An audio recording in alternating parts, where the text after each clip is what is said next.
இன்றைக்கான வீடியோவில் என்ன நடக்குன்னு பார்க்குறதுக்கு முன்னாடி நம்ம சேனலை லைக் அண்ட் சப்ஸ்கிரைப் பண்ணிவிட்டு சப்போர்ட் பண்ணுங்கள். எபிசோடு வந்துட்டு ரொம்பவே நல்லா இருக்குது. ஸோ வீடியோவை ஸ்கிப் பண்ணாமல் கடைசி வரைக்கும் பாருங்கள்.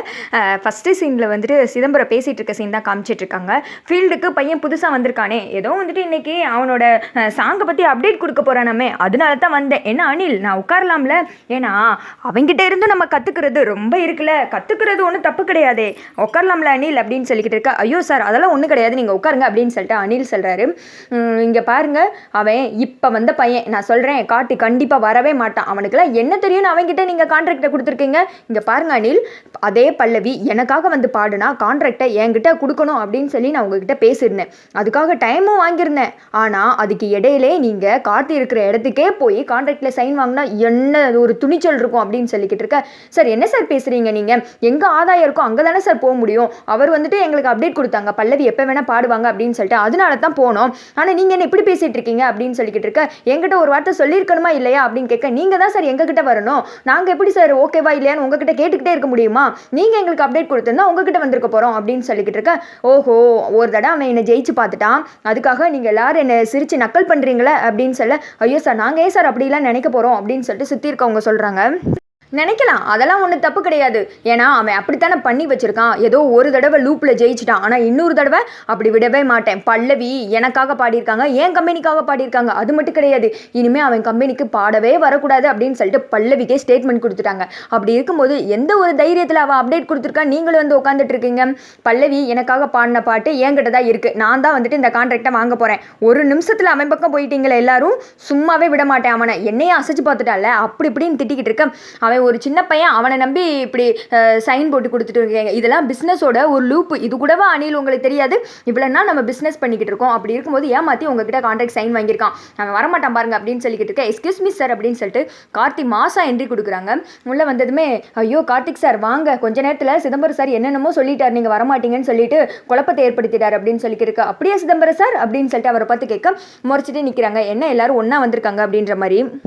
ஆமாம், நான் வந்துட்டு பாட்டை ரெடி பண்ணிட்டேன், ஓம் கம்பெனிக்கே வந்து உனக்கு போட்டு காமிச்சனே, என்ன ஞாபகம் இல்லையா? இங்கே பாருங்கள் மிஸ்டர் அனில், பக்கத்தில் இருக்க அந்த பொண்ணு, பின்னாடி இருக்கிற அந்த தம்பி எல்லாருமே அங்கே இருந்தாங்க அப்படின்னு சொல்ல ராஜா சொல்கிறாரு. என்னது, எங்கள் கம்பெனிக்கு நீங்கள் வந்தீங்களா? நான் உங்களை பார்த்ததே இல்லையே அப்படின்னு சொல்ல தீபாவும் இந்த பக்கம் இருந்து அதானே அப்படின்றாங்க. ஓஹோ, என்ன கார்த்திக் கூட்டமே சேர்ந்து நடிக்கிறீங்களா அப்படின்னு சொல்லணுமே அனில் வந்துட்டு சொல்கிறாரு. ஐயோ சிதம்பரம் சார், என்ன இது, நீங்கள் பாட்டு வச்சுருக்கீங்கன்னு சொல்கிறீங்க, இவர் இல்லைன்னு சொல்கிறாரு, என்ன தான் பண்ணுறீங்க, எனக்கு ஒன்றும் புரியல அப்படின்றாங்க.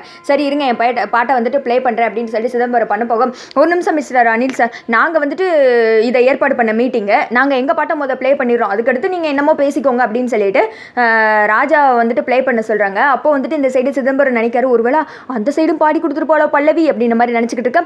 ப்ளே பண்ணால் நினைத்து பார்த்தால் அந்த சாங் தான் வருது. அதை கேட்டதும் சிதம்பரம் மூஞ்சில் ஈயாடலை. பாட்டு வந்துட்டு எல்லாருமே ரசித்து கேட்குறாங்க.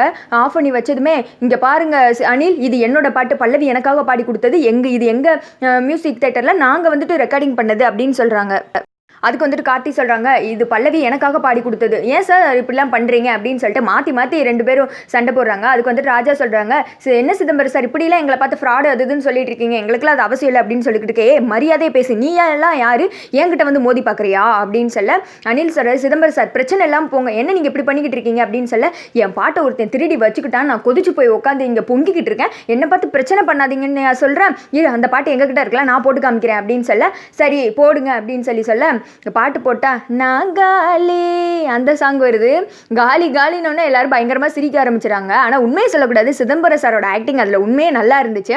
அந்த சாங்க்கு ஏற்ற மாதிரியே அந்த ஆக்ஷன்லாம் நல்லா கொடுத்துருந்தாரு. தீபா கார்த்தி எல்லாருமே பயங்கரமாக சிரிக்கிறாங்க.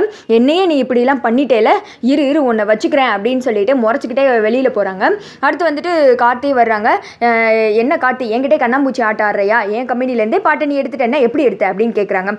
சார் நான் தான் சொன்னேன்ல, உங்களோட அந்த லூப்பை என் கையில் எடுத்தேன்னு வச்சுக்கோங்க, உங்களெல்லாம் நான் என்னைக்கே காணாமல் போக வச்சிருவேன் அப்படின்னு சொல்லிக்கிட்டு இருக்கேன். ஓஹோ அப்படியா அப்படின்றாங்க. ஆமாம் சார், உங்கள் பொருளை எடுத்து உங்களையே குத்துற மாதிரி தான் அப்படின்றாங்க. நீங்கள் எப்படி பல்லவியை கட்டாயப்படுத்தி எல்லாம் பாட வச்சிங்களோ அது மாதிரி தான் இதுவும் அப்படின்னு சொல்லிக்கிட்டு இருக்கேன். ஓஹோ எல்லாமே தெரிஞ்சிருச்சா, என்னையே இந்த மாதிரி பண்ணிட்டேன்ல, இவ்வளோ வருஷம் இந்த ஃபீல்டில் இருக்கேன், அது எப்படி வந்துட்டு சும்மா ஒன்று இந்த கான்ட்ராக்ட் தூக்கி உங்கள் கையில் கொடுத்துருவேனா, ஏன் இது சார்பாகவும் நான் இறங்கி ஆட வேணாமா அப்படின்னு சொல்லிக்கிட்டு இருக்கேன். சார் உங்களுக்குன்னு ஒரு இமேஜ் இருக்குது, நீங்களே இப்படி இறங்கி ஆடுறப்போ நான் ஏன் சார் சும்மா இருக்கணும், அதான் நானும் இறங்கி ஆடுறேன் அப்படின்றாரு கார்த்தி. அப்போ உனக்கு நான் பல்லவியை வந்துட்டு எப்படிலாம் மிரட்டி பாட வச்சேன்னு எல்லாமே தெரிஞ்சிச்சு அப்படி தானே அப்படின்னு சொல்ல ஆமாம் அப்படின்றாங்க. அப்போது இன்னும் பல்லவி யாருன்னு தெரியலையே அப்படின்னு சொல்ல கார்த்தி வந்துட்டு முழிக்கிறாங்க, தீபாவும் முழிக்கிறாங்க. ஓஹோ, உங்களோட ஃபேஸ் ரியாக்ஷனை வச்சு தான் கண்டுபிடிச்சேன்.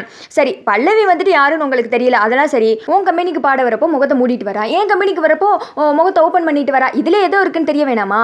சரி சரி, நீ எல்லாத்துலேயும் ஜெயிச்சு தானே பழக்கம் அப்படின்னு கேட்க ஆமா அப்படின்றாரு கார்த்தி. உங்கள்கிட்ட ஒரு சேலஞ்சாகவே வச்சுக்கிறேன், பல்லவி யாருன்னு சொல்லிட்டு கண்டுபிடிப்பியா அப்படின்னு கேட்க கண்டுபிடிச்சு காட்டுறேன் அப்படின்றாங்க. தீபா முடிச்சுக்கிட்டு இருக்க. அதோட பார்த்தீங்கன்னா இந்த வீடியோ முடிஞ்சிருது.